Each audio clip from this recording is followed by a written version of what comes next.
Vamos lá, meus irmãos, continuando aqui, nossa quarta aula de hermenêutica 1 e 2, é o último bloco, nossas aulas estão sendo gravadas. No último bloco eu falava sobre a gente não subestimar, irmãos. Muitas vezes o seminarista, ele acaba aprendendo algumas doutrinas e ele se torna um pouco vaidoso. Agora eu conheço mais, eu sei mais. Irmãos, e a vida cristã não é só o conhecer. É o se consagrar, é o morrer a cada dia, é o obedecer a cada instante.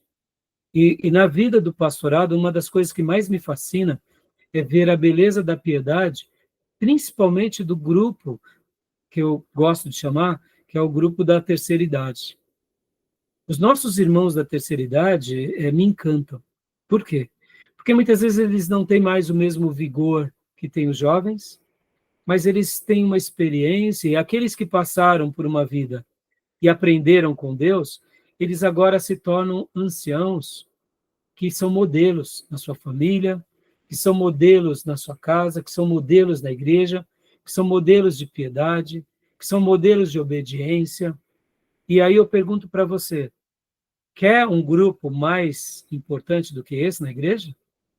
Ah, pastor, mas as irmãs só oram. Meus irmãos, louvado seja Deus. Elas são a coluna vertebral da igreja. E quantas são as vezes que o pastor, muitas vezes, chega, né, nas irmãs ou nos irmãos idosos e convoca, eles são os primeiros a virem. Aí talvez alguém diz, é claro, né, pastor, eles já estão chegando lá no céu, né?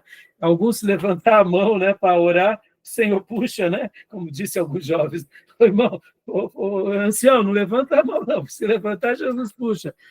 Brincadeiras à parte, meus irmãos, mas a gente vê como eles são uma pérola. Percebam, muitas vezes a gente quer o seminarista mais arrojado, que sai para pregar, mas quantas vezes esse seminarista também é rebelde, não obediente, ou jovem? Estão entendendo, meus irmãos? Perceba, não é o intelecto, meus irmãos, é a obediência. Por isso que eu falei há pouco, né, para a gente não subestimar, né, porque existem pessoas que elas vão nos ensinar a arte de amar, a arte de orar, a arte de crer. Percebam que esses mesmos anciãos, quando eles estão numa prova, eles nos dão um exemplo de fé. Estão ali no leito de enfermidade, não abandonam a fé. Eu, como pastor, quando olho isso, eu vejo como uma pérola do meu ministério. Estão entendendo?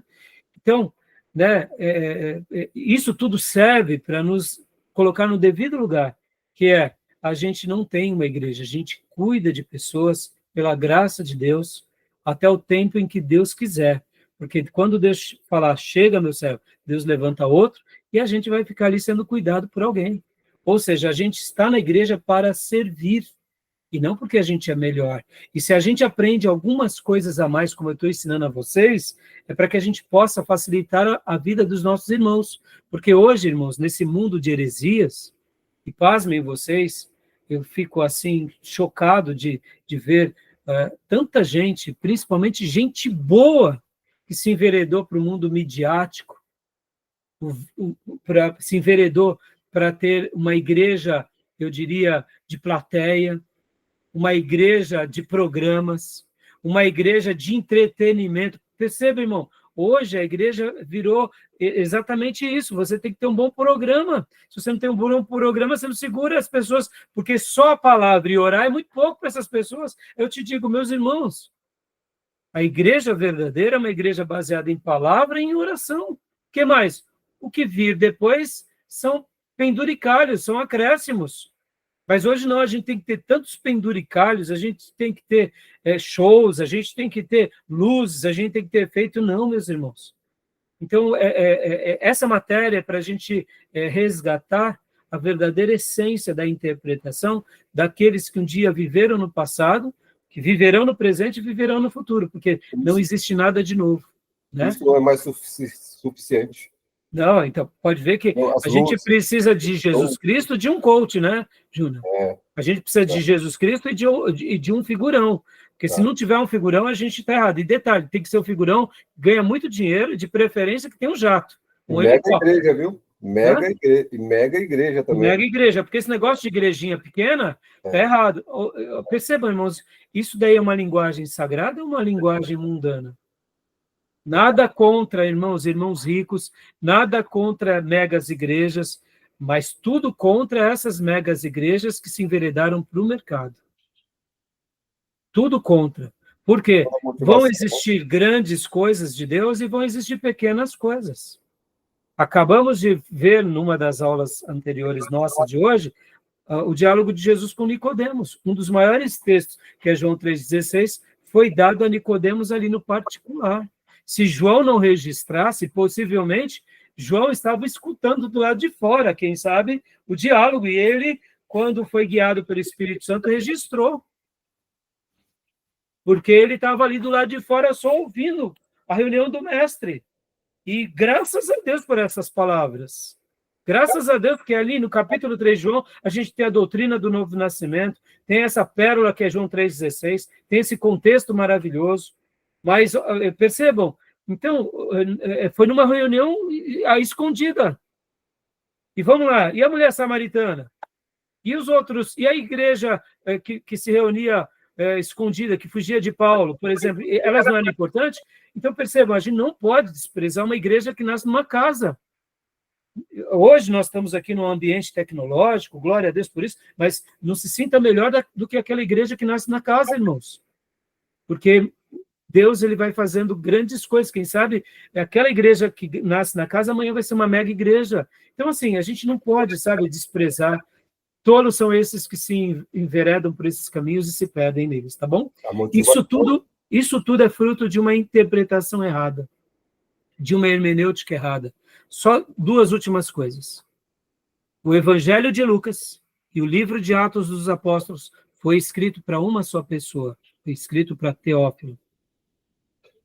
Ó excelentíssimo Teófilo, possivelmente uma pessoa importante, mas lembre-se, foi escrito para uma alma. Pense, meus irmãos, 2 livros maravilhosos da Bíblia, o Evangelho de Lucas, o Evangelho dos Detalhes e Atos dos Apóstolos, o começo da igreja, a história da ascensão de Jesus, o derramar do Espírito Santo, a igreja sendo conduzida pelo Espírito Santo, escrito esses 2 livros para uma pessoa. Pensa nisso. E Deus, na história, usou esse livro para alcançar milhares de pessoas, hoje a nós aqui. Percebam, é uma igreja pequena, a igreja de uma casa. Mas Deus tem tempo na sua agenda para mais um, né? Que a gente não perca isso de vista nunca, tá bom? E se um dia formos mega, sejamos mega pelo poder do Espírito Santo, com os mesmos valores, com os mesmos princípios, com a mesma interpretação, com a mesma humildade. Por quê? Porque um dia tudo começou com Abraão, com mais um. E assim é a obra de Deus, tá bom? Então, agora aqui, para a gente concluir esse capítulo, meus irmãos, vamos ler aqui. Leia para nós, Júnior, do 7 em diante, né? A gente parou aqui. 7º. Não, pode ler o 6º aqui. A gente não leu o 6º, né? Não. Em vista de tais afirmativas e destas e outras restrições, é evidente que carece absolutamente de sanção divina a interpretação particular do papismo, que concede autoridade superior à palavra mesma, à palavra mesma. A interpretação dos pais da igreja, docente ou da infabilidade papal, como carece também de dita sanção a ideia da interpretação individual do protestantismo. Aspa, nenhuma profecia da Escritura provém, de particular elucidação, fecha aspas. Disse Pedro, e Jesus nos exorta a examinar a Escritura para achar a verdade, e não a interpretar a Escritura para estabelecer a verdade a nosso arbítrio. O que ele está falando aqui, irmãos? Que o erro do papado não foi outro, senão o que? Fazer uma interpretação particular. E alguns protestantes começam também fazendo interpretações particulares. Por isso que a gente tem que tomar muito cuidado. Muito cuidado. Porque essas interpretações particulares, muitas vezes, elas podem estar regadas de heresias. Tá bom, meus irmãos? Eu me lembro que há alguns anos atrás, ou melhor, há 30 anos atrás, começou uma corrente muito grande, que nasceu na Argentina e depois veio do Brasil, que o crente que era nascido de novo, ele não pecava nunca mais. Essa corrente veio para o Brasil e muitos pastores, inclusive pastores sérios, começaram a defender isso. Não, se eu realmente nasci de novo, eu não peco nunca mais. E um grande pastor brasileiro, Carlos Alberto Quadros Bezerra, que é o pastor da Comunidade da Graça, começou a defender essa tese, até um dia que ele cometeu um grande delito. Só que antes dele cometer o grande delito, ele chegou e foi advertido por grandes pastores, em que chegaram para ele e falaram: pastor Carlos Alberto, o senhor começou uma igreja muito boa, que é a Comunidade da Graça. Essa doutrina, ela é uma doutrina errada. O crente, depois que nasce de novo, ele não peca mais como hábito, mas ele peca como acidente de percurso. Porque, irmão, sejamos honestos, na prática, muitos crentes pecam o tempo todo e não estão nem aí. Ou seja, isso só demonstra que eles ainda não nasceram de novo. Não é porque hoje muitos anivelaram a régua para baixo que a gente vai dizer que essa doutrina ela tem fundamento, porque não tem. O nascido de novo não peca como hábito, porque enquanto eu era um pecador, eu pecava como prática. Depois de nascido de novo, eu posso até vir a pecar como acidente de percurso. Ou seja, se eu baixar a guarda, se no momento de uma grande tentação eu não vigiar, aí eu vou escorregar. Mas dizer que alguém não peca nunca mais e afirmar isso como se essa fosse uma interpretação individual, uma nova descoberta, é um perigo. Graças a Deus, o pastor Carlos Alberto, juntamente com a liderança da Comunidade da Graça, deu ouvidos e eles deixaram de seguir isso. Percebam, se a gente não tomar cuidado nas interpretações, é assim que a gente vai se tornando herético. Tá bom, meus irmãos? Tudo bem até aí? Tranquilo? Alguma dúvida? Essa questão aí da particular interpretação, conforme até alega muito, o Romano também alega muito isso, né? Ele fala assim, pela essa ideia que da livre interpretação, da escritura que vai ter nela a vida eterna, essa liberdade, eles acusam até na reforma protestante, isso trouxe também uma Babel, ele fala, que todo lugar o cara vai abrir uma portinha e interpreta e cria uma igreja. Abre outra portinha, interpreta e cria a sua igreja. Então eles têm essa crítica também. A gente precisa ponderar também isso, porque o camarada abre uma portinha ali, não concorda com a outra e abre uma igreja. Não concorda com a outra, vai e abre uma igreja. Então, você sabe, Júnior, esse é outro problema. Mas você percebe, Júnior, que esse problema está um pouco mais ligado não só às discordâncias, mas, vamos ser honestos aqui, qual é a raiz do problema aqui? A questão é vaidade. Podem ver que hoje, com muita frequência, muitas pessoas criam seu ministério. Eu pergunto para você, é mais fácil eu criar o meu ministério ou eu me unir a um outro ministério? A quantidade que existe, me entendo, irmãos, não estou dizendo que a pessoa não pode, tá? Não é isso. Lembra que eu disse há pouco, eu respeito a igreja que nasce em casa, que começa com uma família? Estão entendendo? Eu acredito nisso. Pode ver que o missionário, quando ele é enviado ele é a família, ou seja, a igreja começa com eles. Ali ganha um, ganha dois, ali já é uma igreja. Mas perceba, esse missionário que foi enviado, ele vai enviado por uma igreja. Ele tem uma igreja aqui que o apoia, que ora por eles. Ele não está sozinho no campo. Hoje em dia, a maioria das pessoas que fazem isso, Júnior, eles acham um motivo de discordar apenas para abrir o seu trabalho, porque, infelizmente, a igreja virou um negócio. E aí é outro problema. Então, a minha discordância do irmão não é uma discordância necessariamente porque eu tenho um pensamento contrário. É porque é o seguinte, eu não gosto muito do irmão, eu estou vendo que o irmão não está utilizando bem o dinheiro, eu quero também cuidar do dinheiro do meu jeito. É uma questão mais política, percebam? Não é só doutrinária. Então, não indo às razões, né? Mas aqui fica um alerta a vocês, irmãos. A gente pode ser mais unido. Eu não estou dizendo que as pessoas que abram a igreja elas estão erradas, não é isso. Mas a gente tem que perguntar qual é a real motivação daquele grupo querer abrir aquela igreja. Bom, para não ser prolixo aqui, mas só para dar um exemplo, a nossa igreja ela nasceu de uma divisão. A nossa igreja, a Igreja Batista Missionária, nasceu de uma divisão da Igreja Batista, da primeira Igreja Batista de Ferraz. Quando eu assumi o trabalho da Igreja Batista Missionária, o que eu fiz? Eu procurei saber da história. E fui atrás de toda a história. E ali, quando eu fui me deparar, eu falei, meu Deus, quanto sangue, quanta coisa feia. Qual foi o estopim?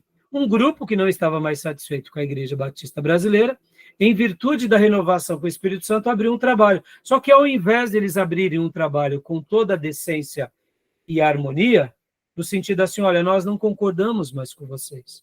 Criou-se uma celeuma dentro da igreja.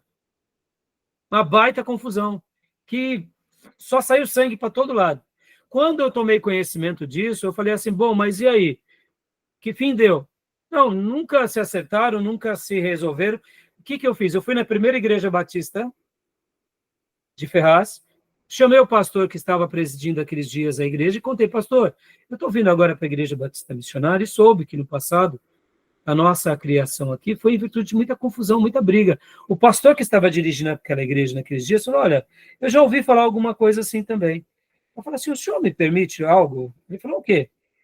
Eu sou pastor agora dessa igreja e queria vir aqui um dia simplesmente para pedir perdão para vocês, porque se alguém, né, desse grupinho que hoje estou pastoreando, porque o próprio pastor pelo qual tinha criado a igreja, ele já não estava mais na igreja pela qual ele criou.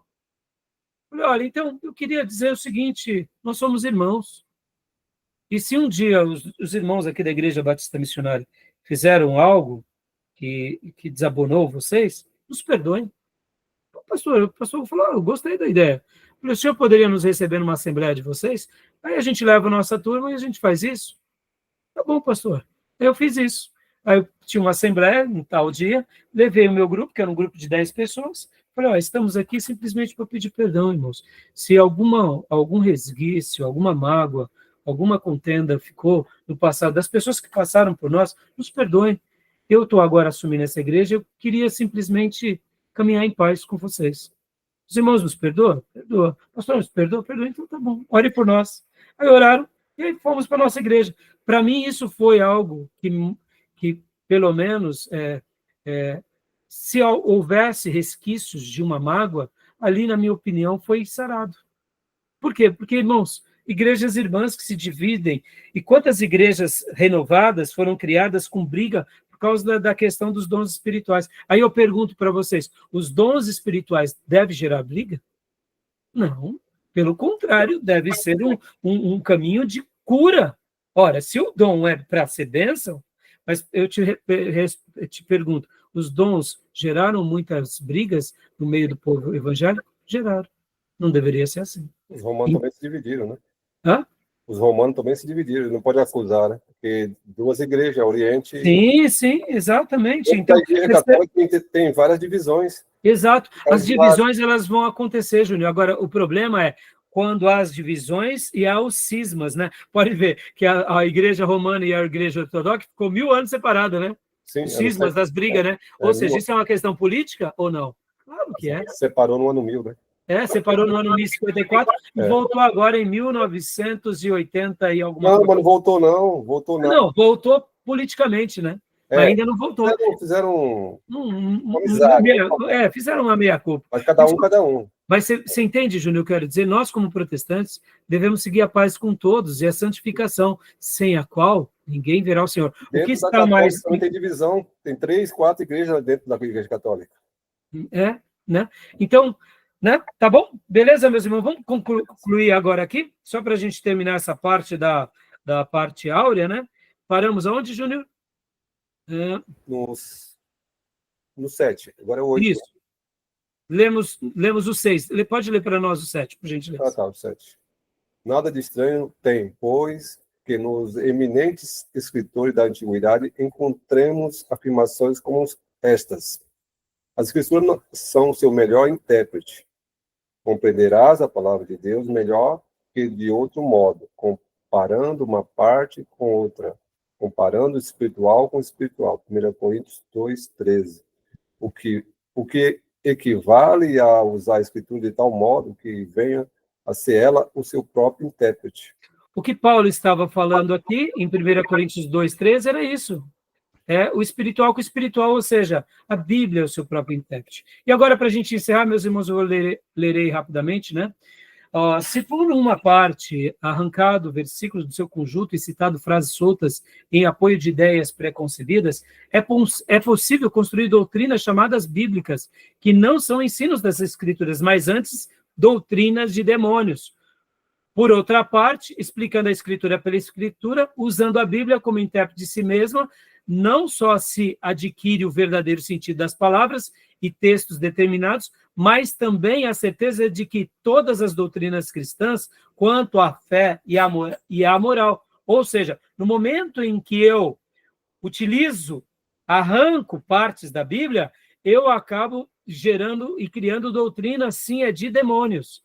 Mas quando eu faço uma verdadeira interpretação correta, eu vou fazer o quê? Vou fazer uma leitura das doutrinas cristãs, quanto à fé e quanto à moral, ou seja, em qualquer povo de Deus, em qualquer geração, vai se harmonizar esses princípios. Continuando aqui, tenha-se sempre presente que não se pode considerar de todo bíblica uma doutrina antes de resumir e encerrar tudo quanto a Escritura diz da mesma. Um dever tampouco é de todo bíblico, se não abarca e resume todos os ensinos, prescrições e reservas que contam a palavra de Deus em relação ao mesmo. Aqui cabe bem a lei. Não se pronuncia sentença antes de haver ouvido as partes, porém cometem o delito de falhar antes de haver examinado as partes. Todos aqueles que estabelecem doutrina sobre a palavra ou versículos extraídos do conjunto, sem permitir a Escritura explicar-se a si mesma. Igual falta cometem os que, do mesmo modo, procedem e falam de contradições, ensinos e morais. Aqui o que o autor está dizendo é o seguinte: como eu posso julgar algo se eu não ouvir as partes?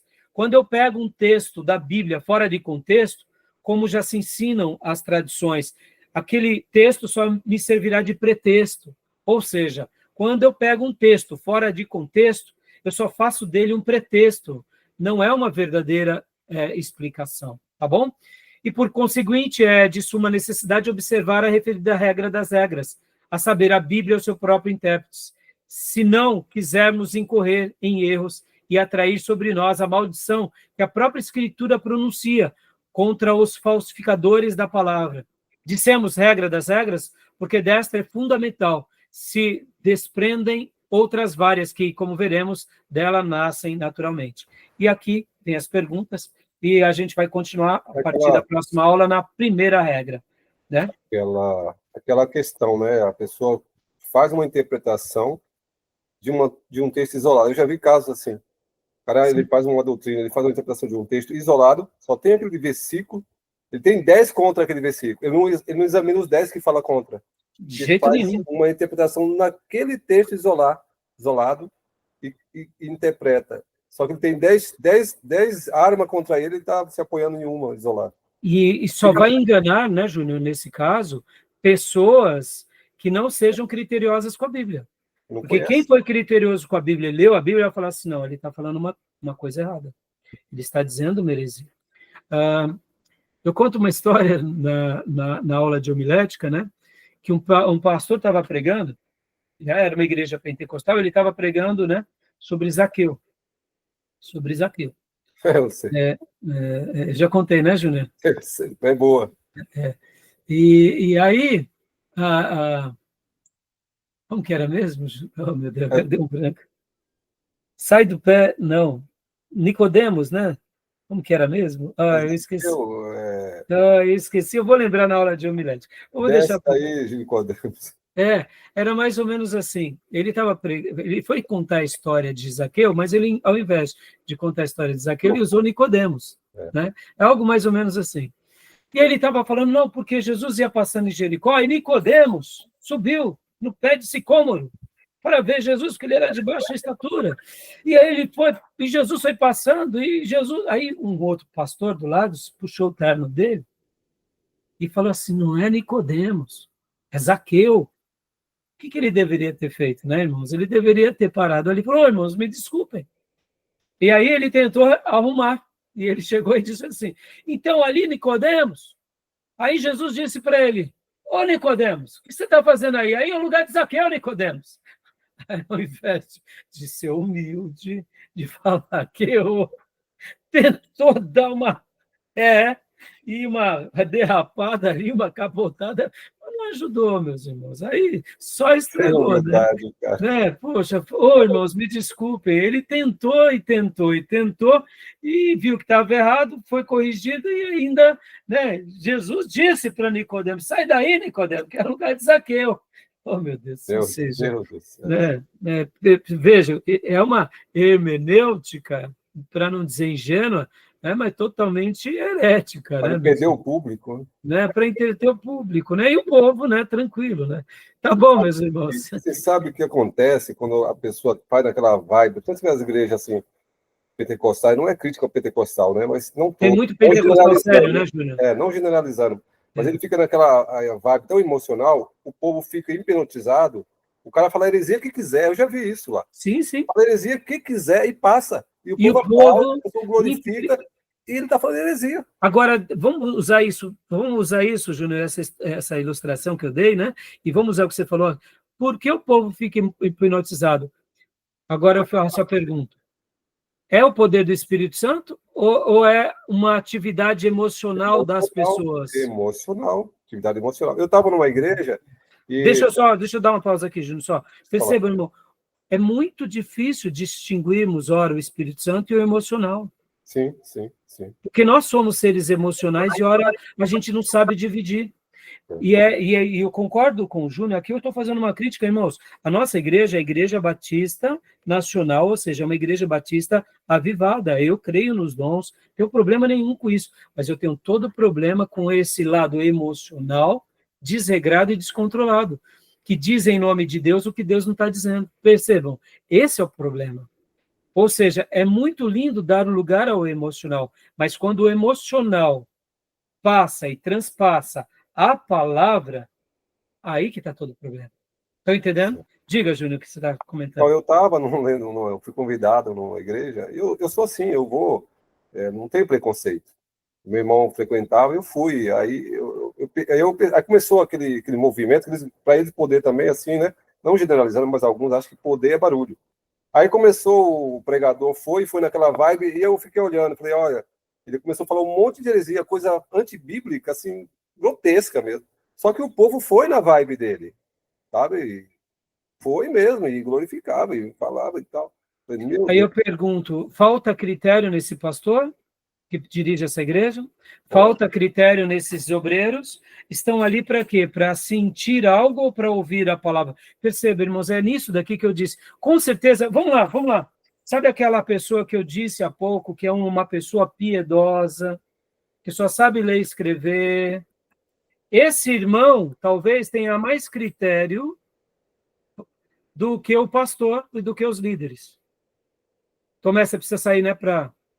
Isso, fica tranquilo, tá? Era isso? Vai lá, Fiote. A gente já está terminando aqui. Isso, pastor. Graças e paz a todos. Deus abençoe, Fiote. A gente já está encerrando, pode ir. Ó, a gente passou um pouco do horário, tá, irmãos? Então, só vou concluir. Esse irmão, com certeza, chega no pastor e fala, pastor, por que o senhor deixou aquilo lá? Ô, pregador, vem cá. Você falou muita besteira, né, filho? Vai orar, né? Agora eu pergunto, esse irmão e essa irmã estão fazendo um papel melhor do que o pastor ou não? Muito melhor. Então, pessoas que são assim, que a gente tem que honrar dentro da igreja, irmãos. Por quê? Porque não podemos, a igreja, guardem isso, irmãos, nós não temos uma igreja, nós cuidamos de uma igreja. O dono da igreja chama-se Jesus. E ele nos deixou o seu livro de regra, fé e prática. A gente tem que seguir para valer. Seja na emoção ou na ausência da emoção.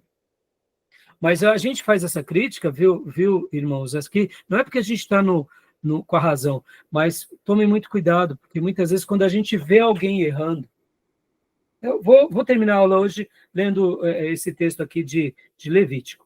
Esse texto é bom. Levítico 5, olha só o que diz. Esse texto aqui é necessário dessa aula aqui, ó. Olha só, esse texto é muito bom. Ah, mas é Levítico, pastor, mas Levítico é para quem? Levítico não era para os sacerdotes? Deixa eu até pôr aqui para vocês também no Kindle. Ah, mas Levítico não era um livro exclusivo de leis? Sim. Mas era para quem? Para o Velho Testamento? Sim, mas você faz as aplicações, inclusive no Novo. Então, olha aqui, ó, Levítico 5:1. Vou compartilhar com vocês. Ó. Olha só.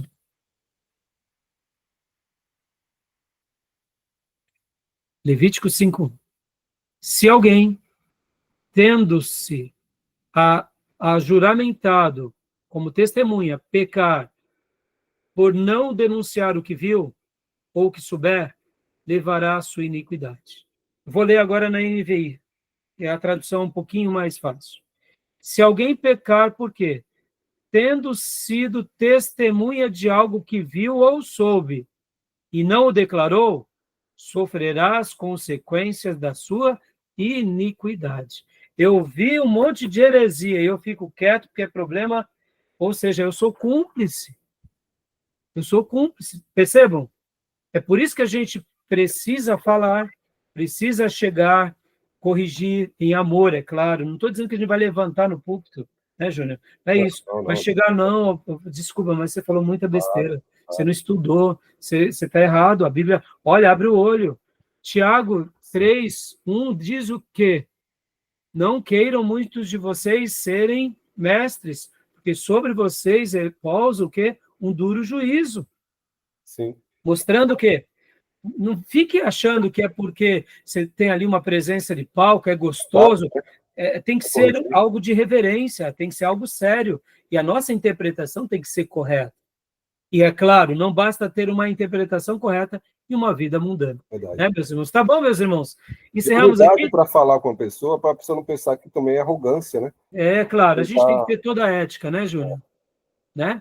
Mas, assim, que Deus nos ajude, né, a preservarmos essa regra áurea, a Bíblia, a sua própria intérprete. Amém. E aí a gente vai trabalhar nas próximas aulas esses pontos. E agora a gente vai correr um pouco mais, né, porque agora vai ficar um pouco mais fácil, né, a nossa compreensão, tá bom?